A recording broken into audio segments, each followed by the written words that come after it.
में बहुत बहुत स्वागत है।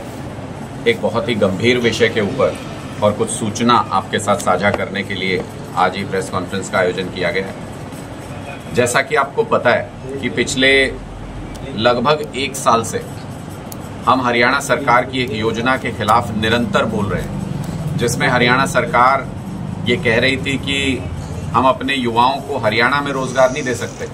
2 लाख सरकारी नौकरी यहाँ खाली पड़ी रहें, लेकिन हम अपने युवाओं को इजराइल भेजेंगे। आम आदमी पार्टी ने, अरविंद केजरीवाल जी ने, हम लोगों ने लगातार हर मंच से इसके ऊपर सवाल उठाया कि इजराइल में युद्ध चल रहा है इस वक्त।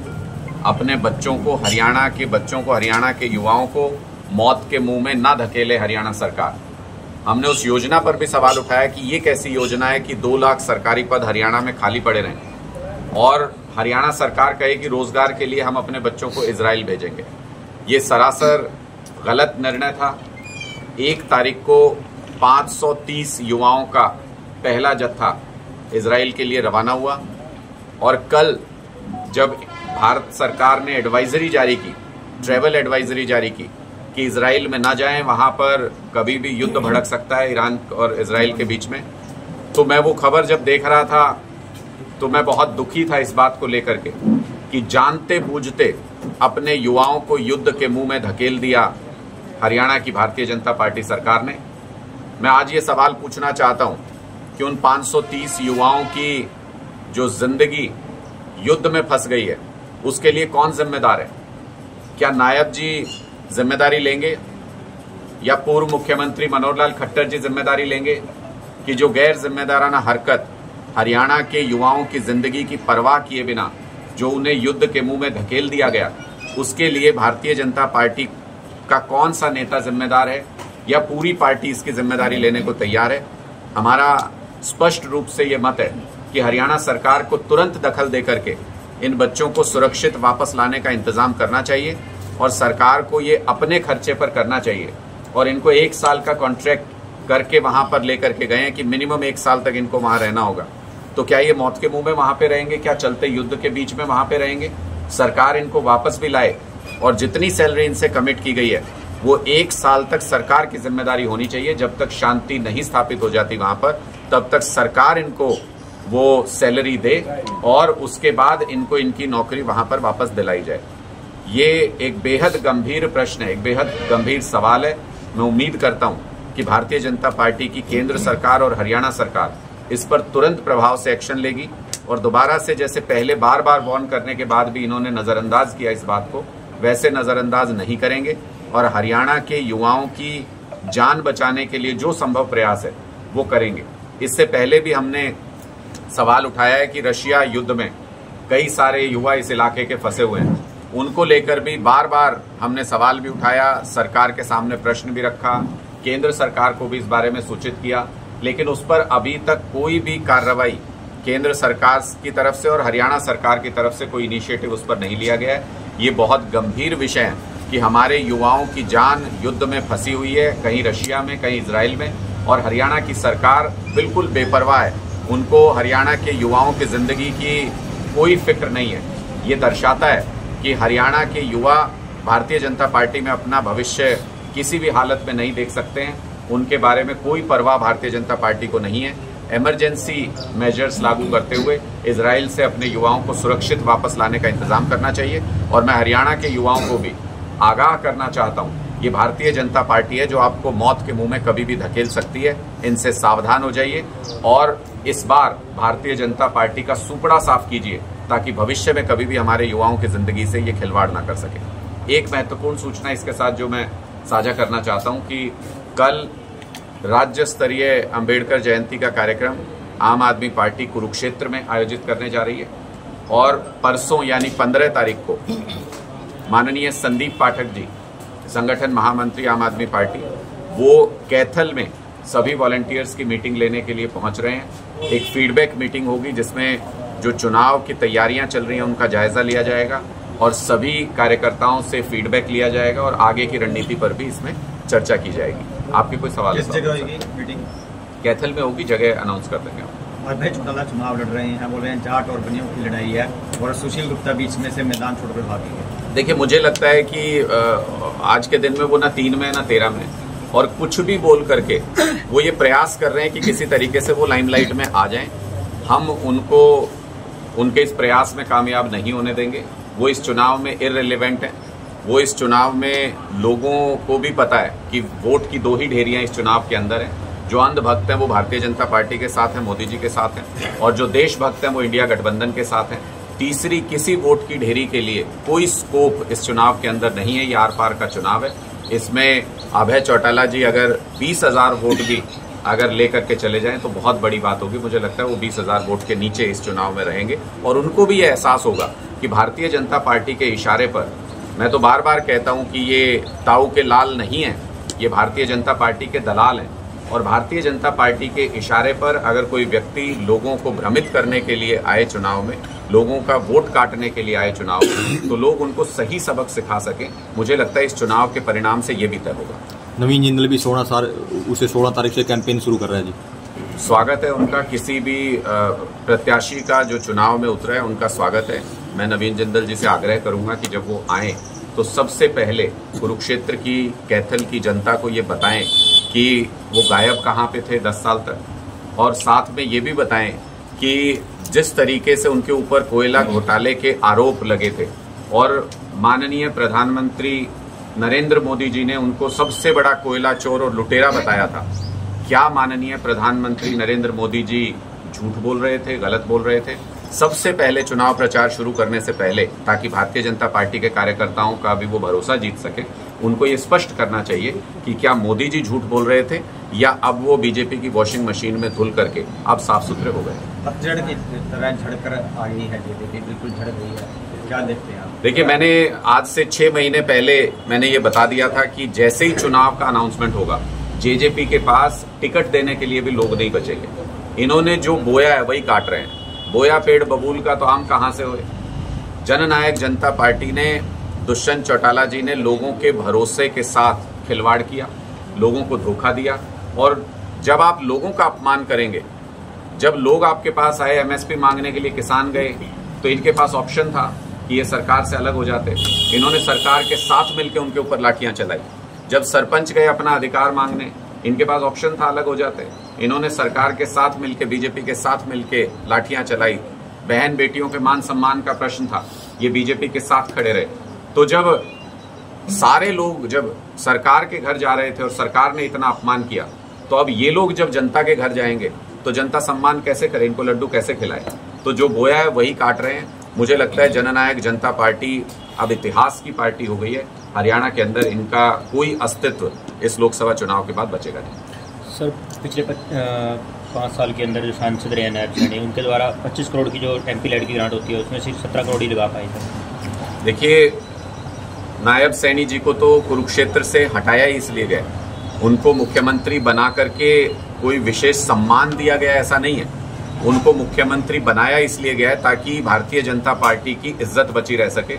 वो भारतीय जनता पार्टी के अध्यक्ष के पद पर थे और इंडिया गठबंधन ने जैसे ही अपना कैंडिडेट अनाउंस किया, उसके बाद जो भारतीय जनता पार्टी ने सर्वे कराए, उससे उनको समझ में आ गया कि नायब सैनी जी बहुत बुरी तरह से हार रहे हैं। और अगर मौजूदा अध्यक्ष भारतीय जनता पार्टी का प्रदेश अध्यक्ष बुरी तरह से हार जाएगा तो मट्टी पलीत हो जाएगी भारतीय जनता पार्टी की। इसलिए उनको एस्केप रूट दे करके, पिछले दरवाजे से बचा करके, ताकि उनको चुनाव नहीं लड़ना पड़े, उनको मुख्यमंत्री बनाया गया। हम कल चुनाव आयोग में शिकायत भी देके आए।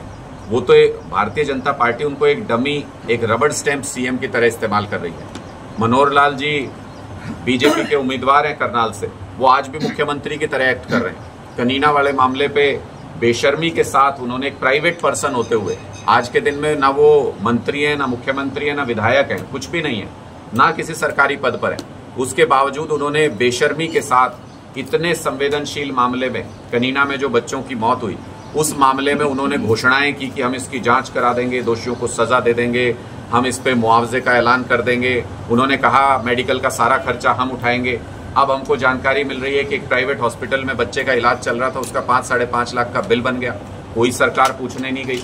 हमने जैसे ही उन्होंने ये बोला, मैंने उसी वक्त मनोहर लाल जी के उस कथन पे भी सवाल उठाया था कि ये एक प्राइवेट पर्सन है और सरकार के बिहाफ पे ये घोषणाएं करके संवेदनाओं के साथ खेल रहे हैं, लोगों की भावनाओं के साथ खेल रहे हैं। कल को ये पूरी नहीं हुई क्योंकि उनके कहने से तो कुछ होगा नहीं सरकार में। कल को ये पूरी नहीं हुई घोषणाएं तो कौन जिम्मेदार होगा? आज वही स्थिति देखने को मिल रही है। हम चुनाव आयोग से भी इसकी शिकायत करके आए हैं। मुझे लगता है कि नायब जी ने जो किया यहाँ पर उसी को भुगत रही है भारतीय जनता पार्टी। वो तो क्या, भारतीय जनता पार्टी में ही कोई आदमी नहीं मिला उनको जो यहाँ से चुनाव लड़ सके और स्थिति ठीक कर सके भारतीय जनता पार्टी की। बाहर से उनको उम्मीदवार लाना पड़ा। कैथल के बारे में शिकायत करके आए मुख्य निर्वाचन अधिकारी से, क्या किया? देखिए, हमने कैथल के प्रकरण पे भी बहुत विस्तार से बात की मुख्य निर्वाचन अधिकारी से, और उन्होंने जो डिटेल्ड में हमको बताया कि कैसे इस मामले को वो बहुत संजीदगी से फॉलो कर रहे हैं, उससे हम संतुष्ट हैं कि चुनाव आयोग इसके ऊपर जो कार्रवाई कर रहा है वो मजबूत कार्रवाई है। जो अधिकारी हैं उनको ठोस निर्देश दिए गए हैं, और साथ ही जिनकी जमानत भी हुई थी, जिन लोगों की इस आरोप में, उनको भी कल आईपीसी की धाराएं लगा के, जो हमारी प्रमुख मांग थी, आईपीसी की धाराएं लगा के उनको रीअरेस्ट किया गया है। तो मुझे यकीन है कि निर्वाचन आयोग के लिए भी ये बहुत बड़ा झटका था, बहुत बड़ा शॉक था। पूरे हिंदुस्तान में, आजाद भारत में कभी ऐसा नहीं हुआ। तो हरियाणा निर्वाचन आयोग इसको गंभीरता से ले रहा है। मुख्य निर्वाचन अधिकारी ने हमको ये आश्वस्त किया कि आगे इस तरीके का कोई इंसिडेंट रिपीट नहीं होगा, इसके लिए उन्होंने पुख्ता इंतजाम। लेकिन आपकी मांग थी कि जिला निर्वाचन अधिकारी पे भी कार्रवाई होनी चाहिए। हमने ये सारी बातें मुख्य निर्वाचन अधिकारी के साथ चर्चा की। उन्होंने बहुत स्पष्ट तौर पे कहा कि बहुत स्ट्रिक्ट गाइडलाइंस और इंस्ट्रक्शंस उन्होंने सभी जिला निर्वाचन अधिकारियों को, जिला चुनाव अधिकारियों को जारी किए। अगर भविष्य में कोई वायलेशन होता है उन स्ट्रिक्ट गाइडलाइंस का, तो स्ट्रिक्ट एक्शन लिया जाएगा सभी जिला निर्वाचन अधिकारियों, चुनाव अधिकारियों के खिलाफ। और साथ ही साथ हमने ये भी मांग की कि जो परमानेंट सरकारी एम्प्लॉइज हैं उनका इस्तेमाल चुनाव कार्यालय में होना चाहिए। जो जिला चुनाव कार्यालय, जिला चुनाव अधिकारी का कार्यालय, उसमें उनका इस्तेमाल होना चाहिए, क्योंकि सारे कानूनों में, सब लॉज में लिखा हुआ है पब्लिक सर्वेंट या गवर्नमेंट सर्वेंट। उसमें कहीं पर भी कॉन्ट्रेक्चुअल एम्प्लॉइज के लिए कोई कानून नहीं है। तो अगर कल को कोई इस तरीके की घटना होती है तो उसमें सीधी जिम्मेदारी सरकारी अधिकारी के ऊपर ही आती है। तो जब जिम्मेदारी सरकारी अधिकारी पर आनी है तो उन्हीं को ही ऐसी महत्वपूर्ण जिम्मेदारी दी जानी चाहिए जिनसे कि न्यूट्रल होने का हम उम्मीद कर सकते हैं। प्राइवेट कॉन्ट्रेक्चुअल एम्प्लॉइज जो लगाए जाते हैं उनमें ज्यादातर सरकारी सिफारिश से, कई बार विधायकों के सिफारिश से, कई बार पॉलिटिशियंस के सिफारिश से लगते हैं डिस्ट्रिक्ट लेवल पर। उनका इस्तेमाल चुनाव में करना ठीक नहीं। एक अशोक तंवर ने शायद शिकायत दी है हमारी पार्टी के पोर्टल पे भी, और 26 वोट पोर्टल हमें, क्या कहना चाहिए? देखिए, उन्होंने जो शिकायत दी है उसके बारे में चुनाव आयोग निर्णय करेगा कि वो सही है, गलत है, उसके बारे में क्या है क्या नहीं है। मुझे उसके तथ्यों की तो पूरी जानकारी नहीं है। मैंने जरूर ये देखा है कई बार मीडिया में कि उन्होंने शिकायत में आम आदमी पार्टी का नाम लिया है। ये तय करना चुनाव आयोग का काम है कि वो शिकायत उनकी सही है या गलत है। सर, करनाल विधानसभा से चुनाव लड़ रहे हैं, तो वहाँ भी तैयारी कर रहे हैं। देखिए, बहुत स्पष्ट रूप से ये चुनाव, जो करनाल का उपचुनाव है, ये थोपा गया है हरियाणा की जनता पर। ये कानूनी रूप से ये चुनाव हो नहीं सकता है किसी भी हालत में। महाराष्ट्र हाईकोर्ट ने ऐसे ही एक मामले में फैसला दिया है, वहां पर भी बाई इलेक्शन हो रहा था, उसको रद्द किया महाराष्ट्र हाईकोर्ट ने। और जब हरियाणा में भी इसी तरीके की आवेदन लगाया गया कोर्ट के सामने, तो निर्वाचन आयोग ने ये कहा कि हम इस मामले में महाराष्ट्र हाईकोर्ट के फैसले को सुप्रीम कोर्ट में चुनौती दे रहे हैं। और इस बेसिस पर हरियाणा हाईकोर्ट ने ये कहा कि जब वहां चुनौती दी जा रही है तो जो भी वहां निर्णय होगा उसके अकॉर्डिंग फैसला चुनाव आयोग लेगा। तो हमें लगता है कि सुप्रीम कोर्ट में जल्द उस मामले की सुनवाई होगी और ये चुनाव होगा नहीं करनाल का, क्योंकि ये जबरदस्ती थोपा गया चुनाव हरियाणा के लोगों पर है। 3 महीने के लिए किसी वैधानिक प्रावधान में नहीं लिखा है कि 3 महीने के लिए कोई विधायक बन सकता है। ये तो भारतीय जनता पार्टी एक भी दिन की लूट छोड़ना नहीं चाहती है। उनको लग रहा था कि सितंबर तक ये मुख्यमंत्री हैं, उसके बाद इनको हटाना पड़ेगा, इसलिए या चुनाव अनाउंस करना पड़ेगा। इसलिए इन्होंने कानून की किताब से बाहर जाकर, संविधान से परे जाकर के इन्होंने ऐसे प्रोविजंस कराए, इस चुनाव का अनाउंसमेंट कराया। हमें पूरी उम्मीद है कि ये चुनाव होगा ही। अगर सर होता है तो आम आदमी पार्टी क्या है सर? जब ये चुनाव गैर संवैधानिक है, आज के दिन में कानून सम्मत नहीं है, हमें पूरा भरोसा है कि इस पे ये चुनाव होगा नहीं। जब इसके बारे में सुप्रीम कोर्ट का कोई निर्णय आएगा तब इस पर रणनीति साझा करेंगे। दिग्विजय चौटाला के 2 दिन से लगातार बयान आ रहे हैं, अभी अगर दादा के तो आधी रात को फिर वापसी कर सकते हैं। देखिए, मैंने आपको पहले ही कहा कि जेजेपी हो या एनएलडी, ये आज के दिन में हरियाणा की राजनीति में इररिलेवेंट हो चुके हैं। वक्त चला गया इनका। जितना इनको लोगों को बेवकूफ बनाना था, जितना इनको झूठ बोलना था, जितना इनको झूठ की राजनीति करनी थी, लूट की राजनीति करनी थी, वो ये कर चुके हैं। अब इनका समय नहीं है। अब ये जानबूझ करके खबरों में रहने के लिए, चर्चा में रहने के लिए कुछ न कुछ रोजाना बयान देंगे, लेकिन ना तो लोग इनकी खबरों को सुनना चाहते, ना इनके बयानों पर रिएक्ट करते, और ना ही आज के दिन में इनको कहीं कोई हरियाणा में एक वोट देने को तैयार है। इसलिए छटपटाहट में जिन्होंने कभी महलों के में रह के राज किया हो, जो हमेशा सत्ता के साथ चिपके रहे हो, उनके लिए बड़ा मुश्किल होता है कि जब गांव की गलियों में जाएं तो वहां पे कोई भी आदमी खिड़की खुलवा के ये बोल के चला जाए कि गांव में घुसने नहीं देंगे तुमको, तो उनके लिए बड़ा मुश्किल होता है इस बात को सहन करना। मैं उनके मनोस्थिति समझ सकता हूं कि वो किस दर्द से गुजर रहे हैं, लेकिन ये दर्द उनको किसी बाहरी व्यक्ति ने नहीं दिया है, उन्होंने खुद अपने लिए आमंत्रित किया। लोगों का जो अपमान किया, लोग उसी का बदला ले रहे हैं। कांग्रेस ने तो घोषणा पत्र जारी कर दिया, आम आदमी पार्टी प्रत्याशी जीतता है, तो किस प्रकार के कार्य रहने वाले हैं ये आप लोग करने वाले? देखिए, हम स्थानीय स्तर पे भी अपनी योजनाओं के बारे में, चुनाव अभी और आगे बढ़ने दीजिए, हम उसके बारे में भी बताएंगे, लेकिन राष्ट्रीय स्तर पर 6 गारंटी अरविंद केजरीवाल जी दिल्ली के रामलीला मैदान की रैली से, उन्होंने जेल से ही वो 6 गारंटियां अपनी घोषित की थी, उनकी घोषणा वहां पे की गई थी। वो हमारा चुनावी मैनिफेस्टो राष्ट्रीय स्तर पर है, और जो प्रदेश स्तर पर या जो इस पर्टिकुलर लोकसभा सीट के लिए जो मुद्दे हैं, उनका भी आने वाले समय में जैसे जैसे चुनाव नजदीक आएगा हम उसके बारे में लिस्ट करके जारी करेंगे। ठीक है।